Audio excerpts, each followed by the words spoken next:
advice ko lang kay Senator Trillanes, my man, hindi na lang dapat ganon, wag mo nang patulan. Kasi magagalit lang ang tao. Hayaan mo lang na public figure ka eh, sikat ka eh. So dapat hindi mo na lang pinatulan yung mga tao.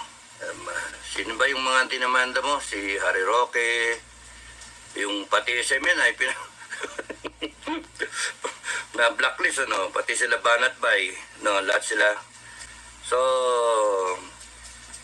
ganun talaga. Kaya mahirap magpolitika eh, no?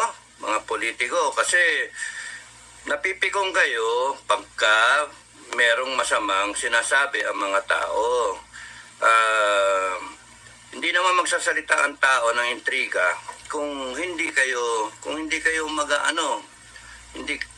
pagka hindi kayo where there is smoke, there is fire.